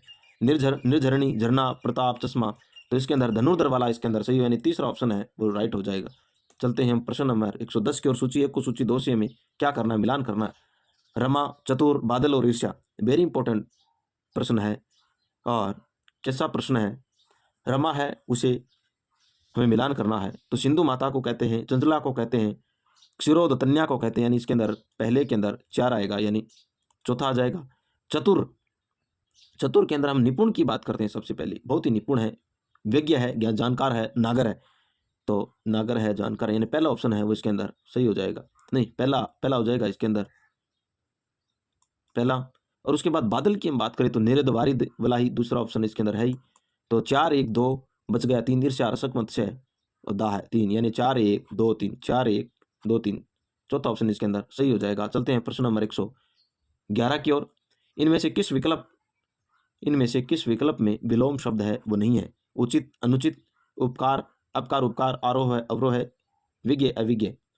तो कौन सा इसके अंदर? विज्ञ का अभिज्ञ नहीं होता है, यही हो जाएगा। चौथा ऑप्शन इसके अंदर सही हो जाएगा, विज्ञ का अभिज्ञ होता है। प्रश्न नंबर 112 की ओर हम चलते हैं। निम्नलिखित में से कौन सा विलोम शब्द युगम सही है, यह पूछा है। प्राचीन, पुरातन, विज्ञ, सुविज्ञ, राग, अनुराग, अंतरंग, बहिरंग, कौन सा सही है? अंतरंग, बहिरंग, ये सही हो जाएगा, और तो गलत है। प्राचीन, पुरातन एक ही होता है, विज्ञ, सुविज्ञ एक ही होता है, राग, अनुराग एक ही होता है। तो ये चौथा ऑप्शन इसके अंदर सही हो जाएगा। प्रश्न नंबर 113 की ओर हम चलते हैं। कौन सा शब्द अर्थ की दृष्टि से कर से संबंध नहीं है? कर, कर्ण, प्रकर, सूंड और हाथ, कौन सा? कर का मतलब कौन सा इसके अंदर सही नहीं है? कर्ण होता ही है, प्रकर नहीं होता, सूंड होता है, हाथ होता है, अनेकार्थी शब्दों के अंदर आते हैं। दूसरा ऑप्शन इसके अंदर कौन सा नहीं है, यह पूछा है, तो इसके अंदर प्रखर है वो नहीं है। प्रखर का मतलब तेज होता है, कर नहीं होता है। प्रश्न नंबर 114 की ओर हम चलते हैं। कौन सा शब्द अर्थ की दृष्टि से अंक से संबंध नहीं है? अंक का मतलब क्या होता है, इसके अंदर कौन सा सही है। अंक का मतलब चिन्ह होता है, गोद होता है, भाग्य होता है, लेकिन शब्द नहीं हो सकता, इस प्रकार शब्द नहीं होता है। चौथा ऑप्शन इसके अंदर राइट हो जाएगा। प्रश्न नंबर 115 की ओर हम चलते हैं। किस शब्द युगम का अर्थ भेद सही नहीं है। जल और जलद, बादल और कमल, पास और पाश, नजदीक और बंधन, सर्वथा सर्वदा, सब प्रकार से, हमेशा, शुल्क और शुक्ल, फीस और सवेद। तो कौन सा सही नहीं है। तो जलद, जल और जलद, यानी ये दे रखा है जलज, जलज है वो कमल को कहेंगे। और हम बात करें जलद दया जाए, वहां पर हमें बादल, तो उल्टा दे रखा है इसके अंदर, तो ये हो जाएगा। और सभी, पास का मतलब नजदीक और पास का मतलब बंधन, सर्वथा का मतलब सब प्रकार से, सर्वदा हमेशा, और सभी सही है, पहला इसके अंदर हो जाएगा। चलते हैं प्रश्न नंबर 116 की ओर। निम्नलिखित शब्द युग्मों में से क्रमशः बिल्कुल नया एवं नाट्य क्रीड़ा का आशय प्रकट करने वाला शब्द युगम कौन सा है। अभिनय, क्या पूछा है, बिल्कुल नया, एक तरफ है, हम यही लिख लेते हैं, बिल्कुल नया और नाट्य, इन दोनों का अर्थ पूछा है। अभिनव, अभिनय, अनुभव और अभिनय, अभिनव, अभियु, अभिनव, अनुभव। तो बिल्कुल नया उसे हम अभिनव कहेंगे। क्या कहेंगे इसे, हम इसे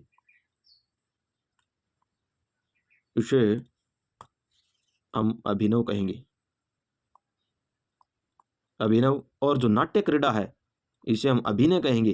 क्या कहेंगे हम, अभिनय, यह होता है इसका राइट। अब चलते हैं, यानी पहला ऑप्शन इसके अंदर सही हो जाएगा। चलते हैं प्रश्न नंबर 117 की ओर। असंगत बताइए, इसमें असंगत कौन सा है। मार्ग में खाने के लिए भोजन पाथे, पहले कहा गया कथन पूर्वोत्तर बिल्कुल सही है, यह भी सही है। हे किसी आपत्ति को भोग चुका हो, आपत भोगी, आपत भोगी नहीं होता साहब, गलत है ये तो। प्रातःकाल गाया जाने वाला राग भैरवी होता है। तो इस प्रकार तीसरा ऑप्शन है वो इसका हो जाएगा राइट। चलते हैं प्रश्न नंबर 118 की ओर। असंगत सार्थक शब्द बताओ। औषधियों का जानकार, भेषज होता है, बिल्कुल होता है भेषज। यज्ञों की रक्षा करने वाला, मक्षत्राता होता है, यज्ञों की रक्षा करने वाला, बिल्कुल सही है, मकत्राता होता है।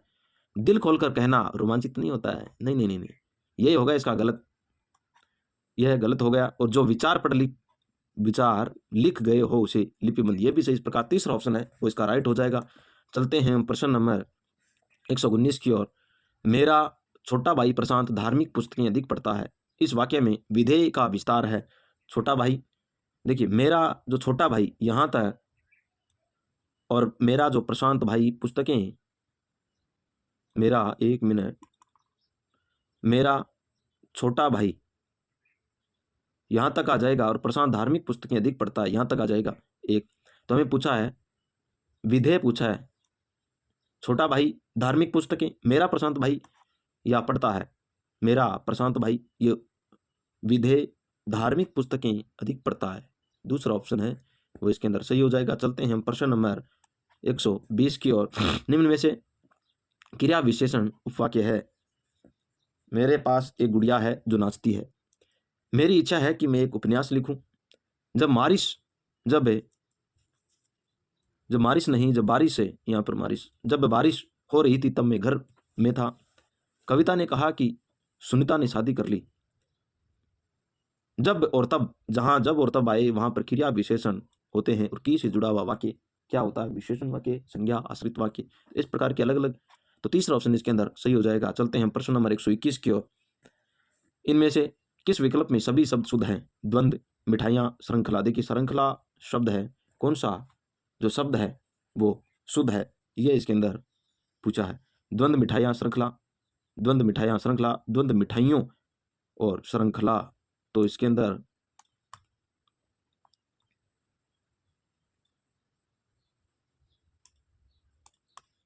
द्वंद्व, मिठाइयों और श्रृंखला, ये इसका सही हो जाएगा। प्रश्न नंबर 122 की ओर हम चलते हैं। इनमें से किस शब्द में स्वर मात्रा संबंधित अशुद्ध है। विरहणी, विरहणी, धोखा, मूक और खोजना। तो इनमें से कौन सा स्वर अशुद्ध है। ये विरहणी नहीं होता, ये विरहिणी होता है। तो पहला ऑप्शन इसके अंदर सही हो जाएगा। चलते हैं प्रश्न नंबर 123 की ओर। व्याकरण की दृष्टि से शुद्ध वाक्य है। हमें परस्पर में सहयोग करना चाहिए। ग्रीष्म, हमें, और परस्पर कैसे आ गया, गलत हो गया ये तो। शुद्ध वाक्य पूछा, हाँ यहाँ शुद्ध पूछा है, अच्छा गलत हो। ग्रीष्म काल के समय दिन बड़े होते। ग्रीष्म काल के समय और ग्रीष्म काल और समय एक साथ प्रयुक्त नहीं हो गए, ये भी गलत हो गया। हमें प्राणी मात्र की भलाई करनी चाहिए, हमें प्राणी मात्र की भलाई करनी चाहिए। सभा में अनेकों लोग, सभा और अनेकों लोग, ये भी होगा। इस प्रकार तीसरा ऑप्शन है वो इसका सही हो जाएगा। चलते हैं प्रश्न नंबर 124 की ओर। कौन सा वाक्य शुद्ध है? रामचरितमानस एक धार्मिक ग्रंथ है। रामचरितमानस एक धार्मिक ग्रंथ है। रामचरितमानस एक धार्मिक ग्रंथ है। रामचरितमानस एक धार्मिक ग्रंथ है। रामचरितमानस एक धार्मिक ग्रंथ है। यह इसका सही होगा, क्योंकि ये एक प्रकार की क्या है? ग्रंथ है। पर इसको हम इकहरे चिन्ह के अंदर, उद्धरण चिन्ह के अंदर क्या करेंगे? उद्धरण चिन्ह में ढकेंगे, बंद करेंगे। तो चौथा ऑप्शन इसके अंदर सही हो जाएगा। प्रश्न नंबर 125 है। छी छी तुम्हारे हाथ कितने गंदे हैं। वाक्य है निषेधात्मक, विस्मय बोधक या कृत्यवाचक या भाववाचक। छी छी तुम्हारे हाथ कितने गंदे हैं, तो विस्मय बोधक है, विस्मय का, शोक का। दूसरा ऑप्शन इसके अंदर सही हो जाएगा। प्रश्न नंबर 126 है। किस वाक्य में विराम चिन्ह का गलत प्रयोग हुआ है? बुद्ध ने घर घर जाकर उपदेश दिया, उसके पास कपड़ा लता कुछ है भी या नहीं। विराम चिन्हों का प्रयोग सही नहीं हुआ। पिता पुत्र में झगड़ा हो गया। वेरी इंपॉर्टेंट प्रश्न है। विराम चिन्हों का प्रयोग सही नहीं हुआ, ये हो गया सही नहीं हुआ, क्योंकि यह कैसे हो जाएगा? प्रश्न नंबर तीसरा इसके अंदर सही हो जाएगा। प्रश्न नंबर 27 की ओर हम चलते हैं। मुहावरों का युक्ति युक्त का अर्थ नहीं है। छठी का राज्य, कठिनाई परिश्रम करने वाला, कठिन परिश्रम करने वाला नहीं। छठी का राज्य, अच्छा अर्थ गलत, अर्थ सही नहीं है, अर्थ नहीं है, तो यही होगा, ये गलत है। पेदे के बल बैठना, पराभव मानना, यह भी सही है। छाती उमड़ाना, प्रेम या करुणता से गदगद होना, यह सही है। चादर से बाहर पैर फैलाना, मर्यादा का उल्लंघन करना, यह सही है। यानी पहला ऑप्शन है वो इसके अंदर सही हो जाएगा। प्रश्न नंबर 128 है। सूरज पर थूकना मुहावरे का सही अर्थ कौन सा है? लोक से हटकर कार्य करना, निर्दोष पर कलंक लगाकर बदनाम करना, असंभव कार्य करना, सूर्य से घृणा करना। सूरज पर थूकना वेरी इंपॉर्टेंट प्रश्न है। असंभव कार्य करना, सूरज के ऊपर कभी थूका नहीं जा सकता, तो तीसरा ऑप्शन इसके अंदर सही हो जाएगा। चलते हैं प्रश्न नंबर 129 की ओर। किस क्रमांक में लोकोक्ति के सामने उसका सही अर्थ नहीं है? वह फूल जो महेश चढ़े वही वस्तु अच्छी है जो सजनों के काम आवे। कौन सा सही अर्थ नहीं है? सही है भाई, बिल्कुल सही है। तो वह कौन सी टपरी जो हमसे चपरी, वह कौन सा घर है जो हमें छिपा है, हम सब जानते हैं, ये सही है, बिल्कुल सही है। लुटिया डूबे रे हरदास, पोड़ा दाना खाई न घास, यानी काम बिगड़ने के लक्षण दिखाई देना, बिल्कुल सही है, दिख जाते हैं। एक नागिन अरु पंख लगाए ते दिख जहर, नहीं नहीं नहीं नहीं, एक नागिन अरु पंख जगाए ते दिख जहर नहीं हो सकता, तो इसका चौथा ऑप्शन है वो गलत हो जाएगा। प्रश्न नंबर 130 की ओर हम चलते हैं। प्रश्न नंबर 130 की ओर हम मूव करते हैं। अपना हाथ जगन्नाथ लोकोक्ति का सही अर्थ है ईश्वर से साक्षात्कार करना, नहीं। ईश्वर के समक्ष हाथ फैलाना, यह भी नहीं सही है। अपना काम स्वयं ही द्वारा संपन्न उचित, तो यह सही है, यानी तीसरा ऑप्शन इसके अंदर सही हो जाएगा। चलते हैं प्रश्न नंबर, हम गद्यांश से गद्यांश को पढ़ के 131 से 135 तक के उत्तर देने हैं। पहला यानी 131 नंबर का प्रश्न है। उपयुक्त शीर्षक छांटना है। जनसंख्या वृद्धि और सामाजिक जागरूकता, जनसंख्या और आर्थिक विकास, जनसंख्या वृद्धि और जन आंदोलन, और जनसंख्या वृद्धि। तो इसका जो शीर्षक है वो जनसंख्या वृद्धि और सामाजिक जागरूकता रहा है। पहला ऑप्शन इसके अंदर सही हो जाएगा। प्रश्न नंबर 132 है। परिवार का आकार सबसे अधिक किससे प्रभावित होता है? शिक्षा से, आर्थिक विकास और शिक्षा से, जन जागृति से, या जनसंख्या वृद्धि से। तो जो अत्यधिक प्रभावित होता है वो आर्थिक विकास और शिक्षा से प्रभावित होता है। दूसरा ऑप्शन इसके अंदर सही हो जाएगा। प्रश्न नंबर 133 है। हम ये प्रश्न है वो गद्यांश से प्रश्न कर रहे हैं, न कि वैसे। भारतीय विचारधारा के अनुसार आर्थिक विकास का मतलब क्या होता है? समानता, समतामूलक निवारण करना, सम्मानपूर्वक जीवन जीना, या सुख समृद्धि से में वृद्धि करना, आर्थिक संपत्ति सुदृढ़ करना। भारतीय विचारधारा के अनुसार आर्थिक विकास का मतलब क्या होता है? तो यह सम्मानपूर्वक जीवन जीना होता है। दूसरा ऑप्शन इसके अंदर सही हो जाएगा। चलते हैं प्रश्न नंबर 134 की ओर। जनसंख्या वृद्धि की समस्या तब तक नहीं सुलझ सकती जब तक कि इसे आंदोलन न बनाया जाए, सभी को शिक्षित न किया जाए, आर्थिक संसाधनों में बढ़ोतरी न हो, या जब तक बड़े पैमाने पर औद्योगिक विकास न। नहीं, ये तो गलत। जनसंख्या वृद्धि की समस्या तब तक नहीं सुलझ सकती जब तक इसे आंदोलन न बनाया जाए। पहला ऑप्शन इसके अंदर सही है। प्रश्न नंबर 135 की ओर हम चलते हैं। राजनीतिक जनसंख्या को मानते हैं। राजनीति जनसंख्या को क्या मानते हैं? आर्थिक संबल का आधार मानते हैं, वोट बैंक मानते हैं, आंकड़ों का अंबार मानते हैं, लक्ष्य तय करने की कवायद मांगते हैं, तो वो तो वोट बैंक मानते हैं। दूसरा ऑप्शन इसके अंदर सही हो जाएगा। अब हमें पद्यांश को पढ़ करके उत्तर देने हैं 140 तक, यानी 136 से 140 तक हमें उत्तर देने हैं। तो 136 नंबर का प्रश्न है। प्रभात का गवाल संबोधन किसके लिए? सूर्य के लिए। प्रभात के लिए, गवाल के लिए, उदयाचल के लिए, किसके लिए है? सूर्य के लिए। पहला ऑप्शन इसके अंदर सही हो जाएगा। प्रश्न नंबर 137 है। किरण किरण घेनुओं के मुख से गिरने वाला फेन आकाश में किस रूप में दिखाई दे रहा है? सारस में, बादल में, या धुआं में, या इंद्रधनुष के अंदर? तो कहाँ पर? बादल के अंदर। दूसरा ऑप्शन इसके अंदर सही हो जाएगा। प्रश्न नंबर 138 है, किरण धेनुओं का समय किसे चला आ रहा है? प्रकाश का, हरियाली का, अंधकार का, या बादल का? किसका चला आ रहा है? अंधकार का चला आ रहा है। तीसरा ऑप्शन इसके अंदर सही हो जाएगा। प्रश्न नंबर 139 है, किरण धेनुए वैक्षिति जंगलों में कौन सा अलंकार है? रूपक अलंकार है, उपमा अलंकार है, या उत्प्रेक्षा अलंकार है, या मानवीकरण अलंकार है? तो इसके अंदर रूपक अलंकार है, पहला ऑप्शन है वो इसके अंदर सही हो जाएगा। चलते हैं प्रश्न नंबर 140 की ओर। निम्नलिखित में से किस वर्ग में सभी शब्द भूसा के पर्यायवाची यानी कचरे के, भूसे का मतलब कचरे के पर्यायवाची है, कचरे के पर्यायवाची? मही, मृतिका, शैलजा, कामाक्षी, यामिनी, पतंग, आपगा, आशिकी, सौदामिनी, क्षण प्रभा, तनुजा, नंदिनी, मेदिनी, इला, अचला, अवनी? तो मेदिनी, इला, अचला, अवनी ये होते हैं। चौथा ऑप्शन इसके अंदर हो जाएगा। चलते हैं प्रश्न नंबर 141 की ओर। लक्षणा शब्द शक्ति के संबंध में अनुचित विकल्प है यानी गलत विकल्प है कौन सा है? इसमें भिन्न अर्थ का ज्ञान कराने वाला शब्द लक्षक तथा उससे प्राप्त अर्थ को लक्ष्यार्थ कहते हैं। बिल्कुल सही है, कहते हैं। लक्षणा शब्द शक्ति के भेद दो हैं, एक तो रूढ़ि लक्षणा, दूसरी प्रयोजनवती लक्षणा। दूसरा ऑप्शन है वो भी सही है। जहाँ किसी शब्द के नियत अर्थ को त्याग कर उसके भिन्न अर्थ यानी लक्षण की ओर हम बात कर रहे हैं और मुँह लक्षण की ओर चलते हैं तो वहाँ रूढ़ि लक्षणा होती है। बिल्कुल सही है। प्रयोजनवती लक्षणा के 3 भेद नहीं, गलत है। चौथा ऑप्शन है इसका गलत हो गया। चलते हैं हम प्रश्न नंबर 142 की ओर। किस शब्द से सबसे कम मात्राएं होती है? आवश्यक, स्वास्थ्य, आध्यात्मिक और निर्वेद सबसे कम मात्राएं हैं। तो स अधूरा है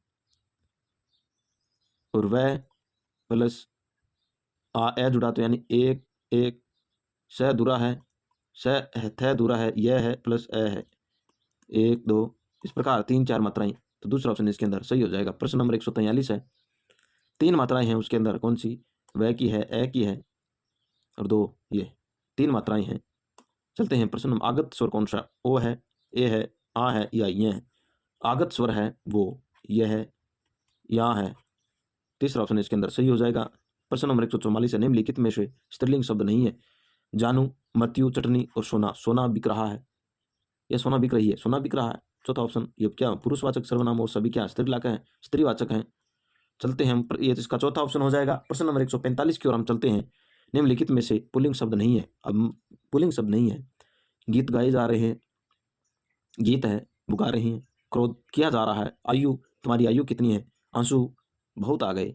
तो इस प्रकार आयु ये स्त्री कौन सा है? स्त्रीवाचक है। तो तीसरा ऑप्शन इसके अंदर सही हो जाएगा। इस प्रकार आप जो शब्द है उनका वाक्य में प्रयोग करते हुए करें तो सही हो जाएगा। प्रश्न नंबर 146 है, बैलगाड़ी शब्द में कौन सा समास है? तत्पुरुष समास है, द्वंद्व समास है, अव्ययभाव समास है, या द्विगु समास है? तो बैल गाड़ी तत्पुरुष समास है इसके अंदर, पहला ऑप्शन सही हो जाएगा। प्रश्न नंबर 147 है, चमड़ी जाए पर दमड़ी न जाए लोकोक्ति का सही अर्थ है? अत्यधिक क्रोधी, अत्यधिक कंजूस, झूठा प्रदर्शन करना, अत्यधिक निर्दयी। तो चमड़ी जाए पर दमड़ी न जाए मतलब एकदम से कंजूस व्यक्ति होना, तो अत्यधिक कंजूसपन करना। दूसरा ऑप्शन इसके अंदर सही हो जाएगा। प्रश्न नंबर 148 है, कहती हुई यूं उत्तरा के नेत्र हिंदी के कणों में कहती हुई यूं उत्तरा के नेत्र हिंद के कणों से पूर्ण मानो कौन सी? पूर्ण मानो, यहां तक ये वाक्य दे दिया, कौन सी शक्ति है? जल से भर गए हो पंकज गयो।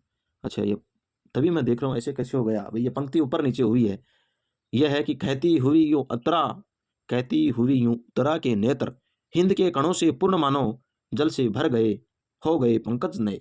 यह है। और उसके बाद कौन सी शक्ति? यह पूछा। विदा है, लक्षणा है, व्यंजना है, या कोई नहीं है? तो इसके अंदर अविदा शब्द शक्ति है, पहला ऑप्शन है राइट हो जाएगा। चलते हैं प्रश्न नंबर 149 की ओर। लक्षणा शब्द शक्ति तब होती है जब शब्द के मुख्य अर्थ लेने में बाधा पड़े, शब्द के मुख्य अर्थ से संबंधित कोई अन्य अर्थ लिया जाए, या अन्य अर्थ को ग्रहण करने के पीछे कोई उद्देश्य विशेष प्रयोजन हो, उपयुक्त सभी। तो इसके अंदर लक्षणा मुख्य अर्थ लेने के लिए बाधा पड़े, मुख्य अर्थ के अंदर संबंध कोई अन्य अर्थ लाए, और उद्देश्य विशेष प्रयोजन इस प्रकार उपयुक्त सभी। चौथा ऑप्शन है वो इसका राइट हो जाएगा। वेरी इंपॉर्टेंट प्रश्न है साथियों। चलते हैं प्रश्न नंबर अंतिम प्रश्न की ओर। 150 प्रश्न। किस विकल्प में रूढ़ि लक्षणा शब्द शक्ति है? राजस्थान वीर है, आज सारा घर तमाशा देखने गया, लाल पगड़ी आ रही है वह तो मेरे लिए राजा है। रूढ़ी रूढ़ी चली आ रही, राजस्थान वीर है। अरे राजस्थान वीर नहीं है, राजस्थान में रहने वाले लोग वीर हैं। तो ये क्या है, एक प्रकार की रूढ़ी है, पुरानी परिपाटी से चलती आ रही है। तो हम देखते हैं कि राजस्थान वीर है, इसके हिसाब से लगा लेते हैं कि यहाँ के योद्धा बहुत से हुए हैं। इसका अन्य अर्थ रूढ़ियों के लिए, रूढ़ी के लिए हो गया है। तो पहला ऑप्शन है वो इसके अंदर सही हो जाएगा। वेरी इंपॉर्टेंट प्रश्न था। इस प्रकार आज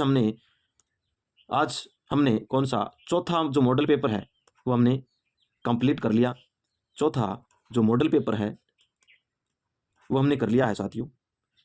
तो आगे के मॉडल पेपर भी हम जल्दी ही करने वाले हैं, लगभग सप्ताह में 2 मॉडल पेपर या 1 मॉडल पेपर, क्योंकि समय हमारे पास बहुत अधिक पड़ा है। साथ में आप सभी के लिए हम जीके की क्लास लेने वाले हैं। हम जीके की जो प्रश्न है उनका टाइप किया जा रहा है, तो वो भी जल्दी ही आने वाली है। अगर कोई भी विद्यार्थी फर्स्ट ग्रेड की तैयारी कर रहा है, क्योंकि अभी एग्जाम है, तो हम फर्स्ट ग्रेड की उस तरीके से करवाएंगे कि आज तक के जो प्रश्न आ गए हैं उनको अलग अलग टॉपिक के हिसाब से, किसके हिसाब से, अलग अलग टॉपिक के हिसाब से। जैसे राजनीति विज्ञान है, उसके कितने प्रश्न आ गए टोटल, मान लो आज तक के 70 प्रश्न आ गए या 75 प्रश्न आ गए, 100 प्रश्न आ गए, उनको हम एक साथ करने वाले। ऐसे ही राजस्थान का इतिहास है उसके प्रश्न करेंगे, फिर उसके बाद राजस्थान की कला संस्कृति उसके करेंगे। इस प्रकार से हम हिंदी के करेंगे। इंग्लिश का हाथ तंग है साहब, इंग्लिश और गणित है उसके अंदर हाथ तंग है, तो उसके हम प्रश्न है वो सीधे उत्तर बता देंगे आपको कि यह प्रश्न आया था, ऐसा ऐसा है। तो उसके भी हम शुरू करने वाले हैं बहुत ही जल्द। तो आज हमने कौन सा चौथा मॉडल पेपर कर लिया है। तो आप सभी, आपके ही अपना यूट्यूब चैनल है जिसका नाम हिंदी ज्ञान पब्लिकेशन है, तो इसको क्या करना है, लाइक करना है, शेयर करना है, कमेंट करना है और सब्सक्राइब करना। अपने जितने भी दोस्त हैं उन सभी के पास इसकी लिंक शेयर करनी है। टेलीग्राम चैनल भी काफ़ी टाइम हो गया लोगों को बोलते हुए, सर कहाँ देखिए, तो हम टेलीग्राम चैनल भी आप सभी के लिए बना दिया, जिसकी लिंक है वो वीडियो के कमेंट में आपको मिल जाएगी। तो धन्यवाद साथियों, मिलते हैं अगले वीडियो में। तब तक के लिए आप सभी को जय श्री कृष्णा, राधे राधे।